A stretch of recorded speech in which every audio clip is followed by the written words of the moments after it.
Hey everyone, my name is Andy. I am a registered dietitian who helps people use the power of nutrition to reverse fatty liver disease. And in today's video, I'm going to give you some thoughts as to what style of eating I believe is best and what science tells me is best to reverse fatty liver disease and to, quite frankly, improve all aspects of metabolic health, which means to say to lower insulin resistance, lower blood sugar levels, lower triglycerides, improve your gut microbiome, and so on and so forth. For those that don't know, I have a Fatty Liver Fighters online course and community. I've also written a book on fatty liver disease. I'll put the links to that stuff in my description, where I'll also link some of the studies I'm going to discuss in today's video. So, straight up, I believe that a curated, high polyphenol Mediterranean diet is the most effective, evidence-based way to reverse fatty liver disease. But let's break down what I mean by that. There's three parts to that definition: curated, high polyphenol, Mediterranean. Okay? So when I say curated, what I mean is that the diet and the advice given is customized for the individual that we are working with, because there are many different ways that one can carry out a high polyphenol Mediterranean diet, and it's about figuring out what you like, what you're willing to do, what is efficient, economical, and enjoyable for you. Of course, that is the benefit when you work with a registered dietitian like myself, is you can get that customized, personalized guidance.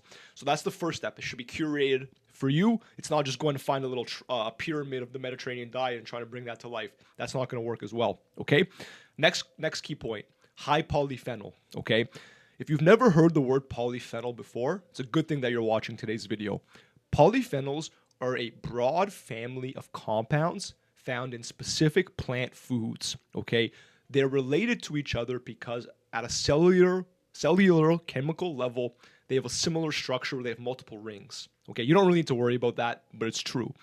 Polyphenols, as far as science has demonstrated to us, have multiple benefits in terms of being anti-inflammatory, potentially lowering triglycerides, potentially lowering insulin resistance, and most importantly, and perhaps most uniquely, scientists believe they have what is known as a prebiotic effect on the gut microbiome, which is an excessively fancy way to say they improve levels of healthy gut bacteria. Now, if you have not been watching my content, you won't know this, but the gut and the liver are connected. Once blood flows through your digestive system, it goes to your liver next. And the point of that is because the liver has to purify whatever fun and games make its way through your digestive system to it, okay? Because it has to make sure you haven't ingested anything too crazy like bacteria, viruses, other particles that it has to detoxify. Now, here's the thing. Many people have a gut microbiome that's out of balance. And a gut microbiome that's out of balance produces harmful compounds called lipopolysaccharides. Those can damage the liver over time, which is why foods that increase healthy bacterial levels, like polyphenol-rich foods, are a net positive influence on liver health, because when your microbiome is balanced, it creates compounds called short-chain fatty acids, which are anti-inflammatory and protect the liver, okay? Now, you might be asking, Andy, well, what foods are high in polyphenols?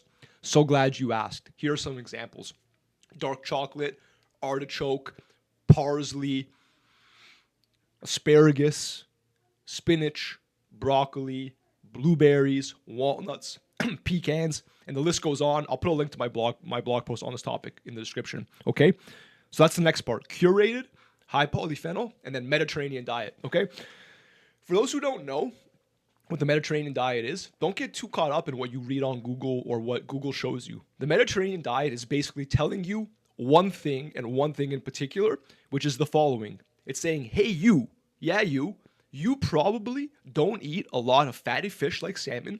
You probably don't eat a lot of nuts. And you probably don't eat a lot of beans like lentils, chickpeas, kidney beans, and black beans. Okay? And if you're watching this video and you're honest with yourself, you probably don't eat a lot of those foods. So don't go blaming those foods for wherever you end up. Those foods will help you. They will improve all aspects of your metabolic health. And believe me, whether via studies or my own private practice, I see it all the time. Now, obviously, there are a few more layers to the Mediterranean diet than just that. But if I had to give it to you simply and not give away all the information, because of course I do want you to enroll in my online course and perhaps work with me privately in the future, I'm not going to tell you too many more details beyond that. Of course, it also has to be curated, right? But on a general level, that's all the Mediterranean diet is trying to say. So there you have it, everyone. A little snippet of my approach to reversing fatty liver disease, a curated, high polyphenol Mediterranean diet. Don't forget it.